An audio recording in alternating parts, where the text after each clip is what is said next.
तो हम लोगों का फर्स्ट चैप्टर है साइंस का matter in our surrounding. 15 minute में ये चैप्टर ख़त्म हो जाएगा। आराम से देखिए, एग्ज़ाम है आपका 25 तारीख से, इंशाल्लाह उससे पहले हम सब कंप्लीट कर लेंगे। ध्यान दीजिए, मैटर इन आवर सराउंडिंग में पहला टॉपिक आता है कंपैरिजन।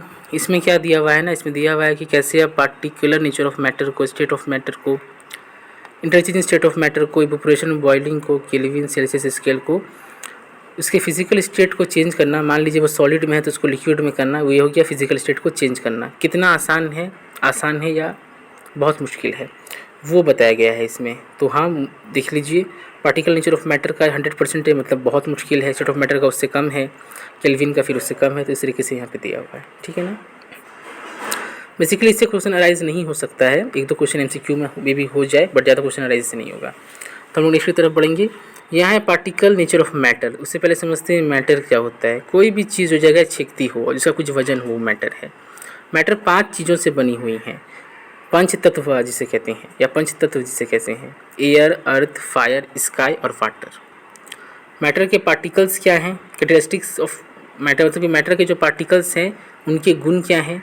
तो वो बहुत छोटे होते हैं, उनके बीच में स्पेस होता है, वो लगातार मोशन में होते हैं, और वो क्या करती हैं, पार्टिकल्स ऑफ मैटर क्या करती हैं, आपस में एक दूसरे को अट्रैक्ट करते हैं, आकर्षित करते हैं। स्टेट्स ऑफ मैटर कितने तरह के होते हैं, 5 तरह के होते हैं। Gas, liquid, solid, plasma, Bose, instant, condensate. ठीक है। मैटर की जो स्टेट है वो उसके अरेंजमेंट पर डिपेंड करते हैं, उसके एनर्जी ऑफ पार्टिकल्स पर डिपेंड करते हैं, उनके बीच में जो स्पेस होता है उन पर डिपेंड करते हैं। सॉलिड, लिक्विड, गैस, ये क्या होता है, ये तीनों मैटर के क्या है, स्टेट्स हैं। ठीक है, फिजिकल स्टेट्स हैं। तो सॉलिड में फिक्स्ड शेप होता है, फिक्स्ड वॉल्यूम होता है। लिक्विड में फिक्स्ड शेप नहीं होता है, फिक्स्ड वॉल्यूम होता है। गैस में ना ही फिक्स्ड शेप होता है, ना ही फिक्स्ड वॉल्यूम होता है। सॉलिड के जो पार्टिकल्स होते हैं बहुत छोटे होते हैं, लिक्विड के पार्टिकल्स जो होते हैं वो बड़े होते हैं, और गैस के जो पार्टिकल्स होते हैं वो उससे भी बड़े होते हैं। कहने का मतलब है कि सॉलिड के जो पार्टिकल्स होते हैं वो आपस में बहुत सटे हुए होते हैं, लिक्विड के जो पार्टिकल्स होते हैं वो हल्का सा दूरी पर होते हैं, और गैस के पार्टिकल्स वो बहुत दूर पर होते हैं। सॉलिड इनकम्प्रेसिबल है, उन्हें दबा नहीं सकते। लिक्विड भी इनकम्प्रेसिबल है, लिक्विड को भी आप दबा नहीं सकते। और गैस तो हाईली कंप्रेसिबल है, उससे आप दबा सकते हो। कहने का मतलब है कि उससे आप मतलब आसानी से मूव करवा सकते हो। सॉलिड का क्या है, वो डिफ्यूज़ नहीं करेगा। लिक्विड क्या है, वो डिफ्यूज़ करेगा। गैस क्या है, वो भी कम डिफ्यूज़ करेगा। ठीक है। सॉलिड में इंट्रैक्शन ऑफ फोर्स ज़्यादा होता है, लिक्विड में सॉलिड के मुकाबले कम होता है, और गैसेस में बहुत कम होता है। सॉलिड में क्या है कि पार्टिकल बहुत ज़्यादा पैक्ड होते हैं, सटे हुए होते हैं। लिक्विड में हल्की दूरी पर होते हैं, गैस में बहुत दूरी पर होते हैं। ठीक है। प्लाज्मा और बोस इंटेंस कंडीशन क्या है, प्लाज्मा एक तरह का गैस होता है, आयोनिज्ड गैस, कहने का मतलब वैसा गैस जिसमें मूवमेंट नहीं होती, जिसमें रिएक्शन होने की क्षमता नहीं होती। प्लाज्मा बहुत अच्छा कंडक्टर होता है इलेक्ट्रिसिटी का, मैग्नेटिक फील्ड में इसकी यूज़ बहुत ज़्यादा होती हैं। प्लाज्मा जो होता है इनका शेप नहीं होता, और ना ही इसका वॉल्यूम होता है। मतलब आप समझ लो कि वॉल्यूम शेप होता है बट डिफिनिट नहीं होता है, अलग अलग होता है। ठीक है। एग्जाम्पल आयोनिज्ड गैस, बोस आइंस्टीन कंडिस्टेंट, ये क्या है, ये भी एक तरह का मैटर है जो कि बहुत लो टेम्परेचर पर अराइज करता है। साइंटिस्ट जो थे बोस इंटेंस, उन्होंने इसको खोज किया था और उन्होंने इस पर काम किया था, इसीलिए इसका नाम बोस आइंस्टीन कंडेंस रखा गया था। ठीक है। 1995 में एक साइंटिस्ट ने नोबेल प्राइज़ जीता था इसके ऊपर, बोस आइंस्टीन ने, तो उनके ऊपर नाम रखा गया है। ये बेसिकली मॉलिक्यूल्स के बारे में बताता है कि मॉलिक्यूल्स जो इसके होते हैं बहुत ज़्यादा सटे हुए होते हैं। आ रही है बात समझ में। यहाँ पर बेसिकली हम लोगों को बताया गया है प्रॉपर्टीज़ क्या है सॉलिड के, लिक्विड के और गैस के। समझते हैं।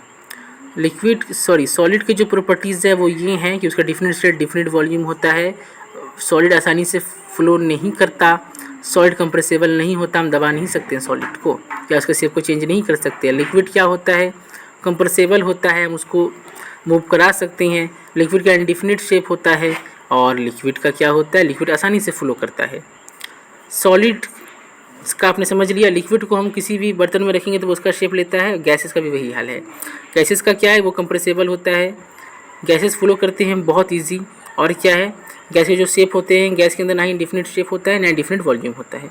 प्लाज्मा और BC का आप इतना सा बस समझ लो कि प्लाज्मा में इंडिफिनिट शेप होता है, और BC में क्या होता है, इसमें एनर्जेटिक, बहुत कम एनर्जेटिक सॉलिड टाइप का होता है। ये जल्दी मतलब मूव नहीं करता, और क्या है, ये जो है बेसिकली आपका बहुत कम फ्लो करता है।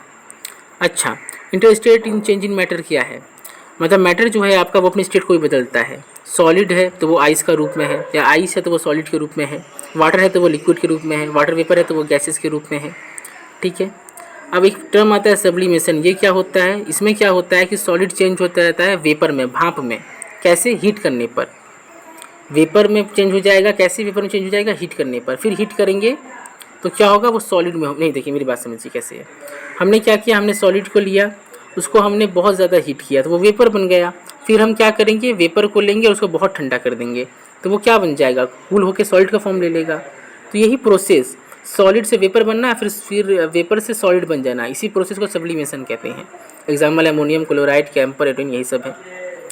अब है कि अफेक्ट चेंज इन टेम्परेचर। ये क्या होता है, तो मतलब सॉलिड पे अगर सॉलिड लिक्विड गैस जो मैटर के 3 मेन स्टेट्स हैं, इन पर अगर टेम्परेचर आप डालोगे तो ये लोग क्या हो जाते हैं, चेंज हो जाते हैं। कैसे चेंज हो जाते हैं, अगर हमने बहुत ज़्यादा, आप इस तरीके से समझ लो, मेरे पास आइस था, मैंने उसको हीट किया, टेम्परेचर बढ़ा दिया तो वो लिक्विड बन गया।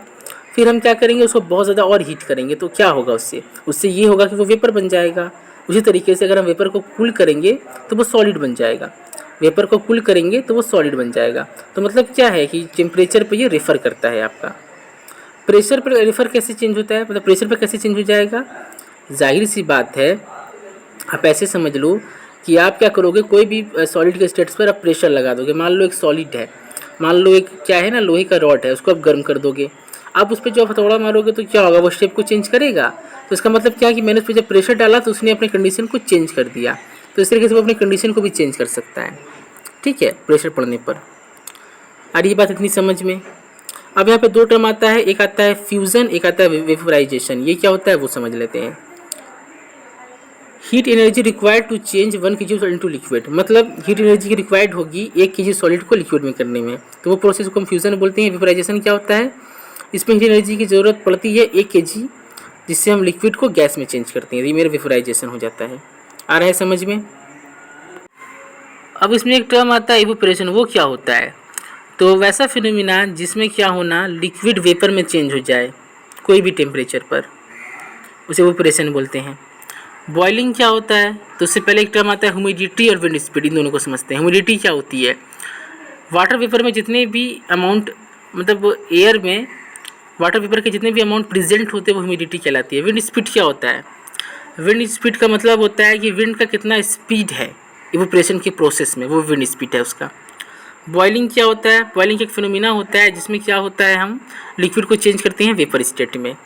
अब केल्विन और सेल्सियस स्केल क्या होता है वो समझिए थोड़ा सा। अच्छा, यहाँ पे एक और टर्म रह गया इवेपोरेशन। वो क्या होता है, इवेपोरेशन एक तरह का फिनोमिना होता है जिसमें हम लोग क्या करते हैं, जिसमें हम लोग लिक्विड को चेंज कर देते हैं वेपर स्टेट में। ठीक है ना। अब केल्विन क्या होता है, केल्विन एक तरह का ऐसा ही यूनिट है। ठीक है, और ये केल्विन जो है वो टेम्परेचर का ऐसा ही यूनिट है। आ रहा है बात समझ में। और केल्विन का बेसिकली अगर आप निकालने बैठोगे तो उसका अप्रॉक्स वैल्यू निकलता है, अगर डिग्री पर निकालोगे तो 273 केल्विन के आसपास अप्रॉक्स वैल्यू उसका निकलता है। ऐसा यूनिट जो है वो पास्कल है। और एक एटमॉस्फेरिक प्रेशर अगर निकालोगे केल्विन का तो वो निकलता है 1 ×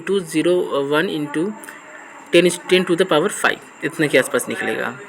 ठीक है, तो यही था आपका basically chapter matter in our surrounding. मैंने ओवरऑल शॉर्ट डिस्क्रिप्शन आपको दिया है। इसके नीचे कुछ क्वेश्चंस है जो मैंने सेट खुद किए हैं और एग्ज़ाम से रिलेटेड भी है। ठीक है, और बेसिकली बहुत सारे बुक से मैंने इसको नोट किया है, तो आप उसको बनाइए। ठीक है, और ये आपका नोट्स, ये आपका शॉर्ट वीडियो था। आई होप आपके समझ में आया होगा। ठीक है, ऐसे करके आप सारे इसका मिल जाएगा, कंप्लीट हो जाएगा। ठीक है।